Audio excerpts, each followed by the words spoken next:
With a lot more people now working from home, video conferencing and video calls have become more important than ever to people's day-to-day lives. Current worldwide shortage of webcams, camera manufacturers are now coming out with software so you can use your own camera to use as a webcam. For me personally, I've got a mirrorless camera, which is a Panasonic GH5, and Panasonic's recently come out with a software to enable me to use this as a webcam. I've had this software for a while, in that you can plug your camera into the computer and remotely control and view the camera from the computer, say if you're in a studio or something like that. But they've now come out with a new version of the software that removes all the things on the screen, so you just get a clean image of just the camera output, so you can use that as a webcam. So what I do is test out this software and see if it's worth the time investment of setting this up, as opposed to using just a regular webcam.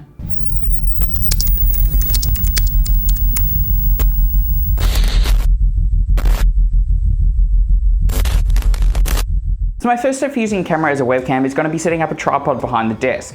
And to fit in a tripod right now, I'm going to need to move the desk forward, so let's go ahead and do that. That looks like enough room. The second thing I'll need to do is get a tripod to attach the camera to.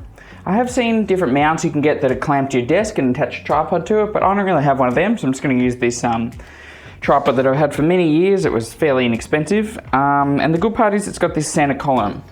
So what you can do with this center column is, as you can see, the tripod is at the bottom, the tripod head, but if you reverse it, you get this screw thread on the top here, which you can attach anything to.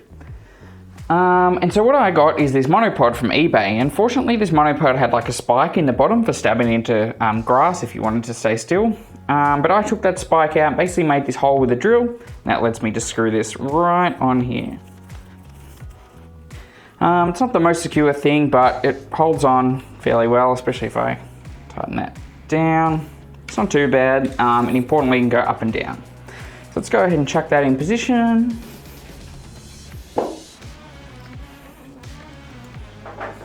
It's a good part of having a desk be on wheels. That looks pretty central to me. I might actually have it in the center of this monitor because that's generally the one that I look at. There you go, I can see it's right in the middle there.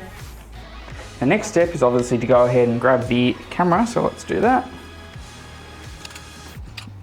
And put the camera on top of this tripod. And so it's spin around. I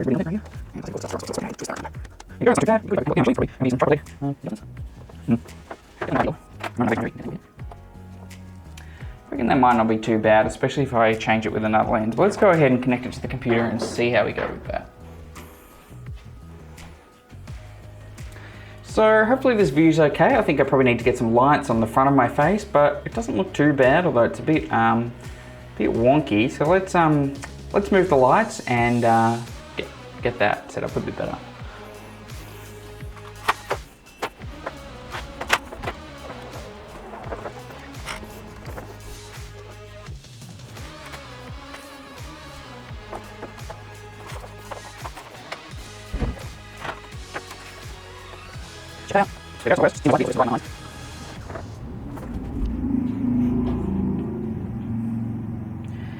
Cool, that looks pretty good. Let's clean up the background now. That looks a bit gross.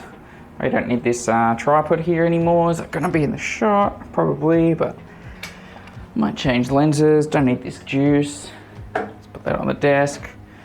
I don't need this arm. Put that away. Video ideas, this cable tie and this thing can go in there. Video ideas can come with me. Pen away. Cool, that's looking heaps better. I reckon maybe chuck this light on. Pretty bright, let's turn that down.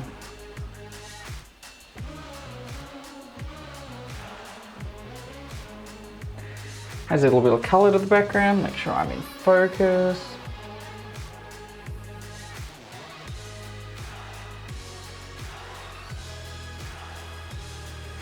Yeah, I'm pretty happy with that. A bit of a weird move when I move the desk, but that's okay. So now the next thing to do is connect this to the computer.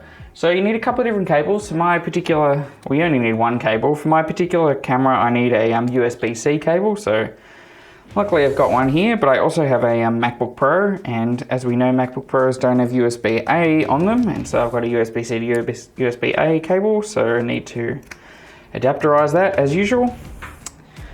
Let's go ahead and just plug that in and see, hopefully this cable works. So luckily that cable reached, so let's go ahead and download the software. We need the Lumix tether for Mac. There is this Lumix tether for streaming beta, but I reckon it's only available for Windows, which is obviously not going to work because I'm on a Mac here. So let's go ahead and download the Mac software, which is here. And surely I don't have to do this. Of course, let's go ahead and pop open this software, continue, I don't know what this is saying, yep, agree to give all my data to Panasonic, install,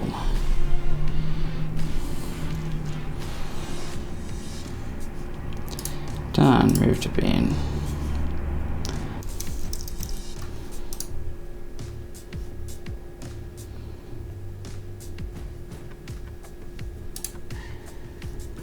Cool, here we go. Let's go live view, LV. Cool, there I am. That's not too bad. The quality isn't amazing, but it's definitely probably better than my webcam, and I reckon if you have it tiny in the corner, it'll probably look good. Let's change this. Okay, well, it's definitely a video, so let's go live view, quality fine. Ah, there we go. That's heaps better.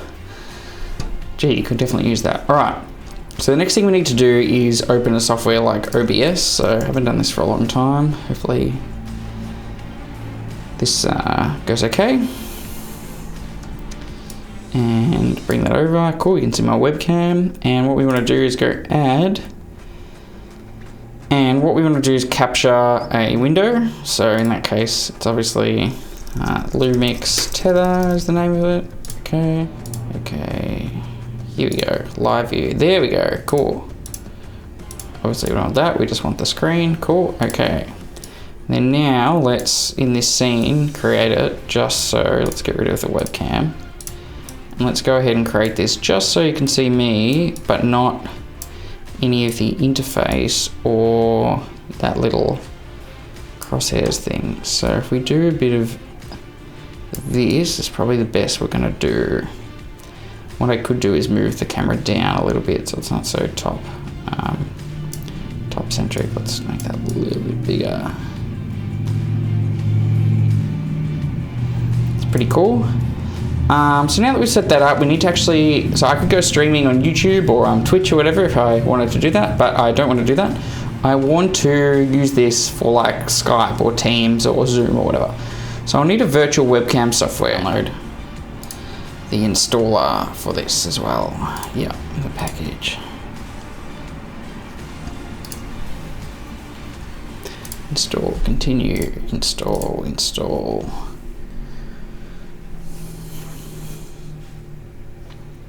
Cool, move to bin.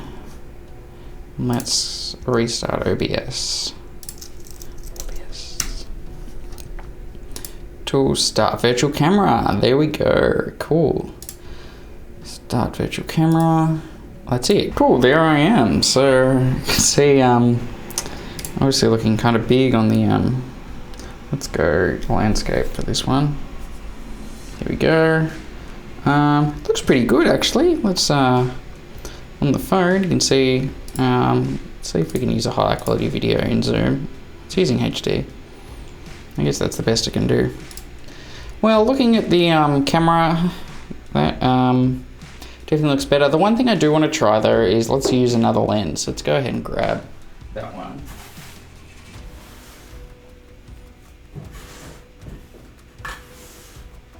So at the moment I'm using a really wide angle lens, which is fine, except that it's not, doesn't give you that blurry depth of field background effect that we come to know and love from DSLRs and mirrorless cameras. So let's take that camera lens off. Pretty sure I got the lens cap first.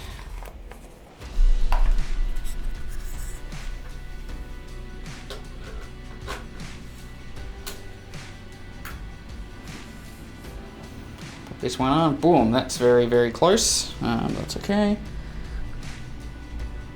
It's going to be classically hard to focus because that thing's not there. Cool, well, that's not the worst. I guess it's pretty.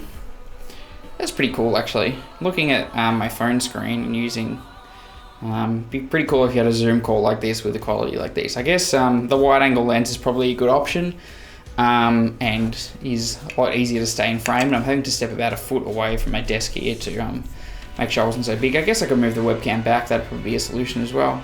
It was not that bad. I would like to see that tether software become available for Mac, because that's the problem we're having now, is that that little white box is, comes in the middle of my screen. So to hide that off my screen, I basically have to crop out a lot of the available video area. So that's kind of contributes to why I'm so close to the camera right this second, even though I'm actually quite far away from the desk. I guess the wide angle lens is probably better for this, but you're still losing some of the quality, and the resolution isn't amazing. So any image that you're losing, you are losing some resolution, so it's not ideal. So they've solved this with the software, but it's only currently available for PC. So hopefully that comes to Mac fairly soon. Other than that, it wasn't too complicated to set up. I mean, obviously you've got to already own the camera, and the lights have really helped as well, and I think that contributes to a really high quality video. I might try and leave this tomorrow morning when I jump back to work and jump into a video call in the morning, see if what people's reactions are to me joining with a video quality like this. But other than that, it's pretty easy to set up. Just had to plug in the cable. I'm pretty sure it'll be the same kind of level of difficulty for any kind of camera, not just Panasonic, but Canon and Sony and Fujifilm have all come out with similar softwares, I believe. So if you don't have a webcam, or you want to get a really high quality webcam, you can always use your mirrorless or DSLR. Anyway, thanks for watching this video. If you enjoyed it, give this video a thumbs up, and subscribe to Technologetic down below.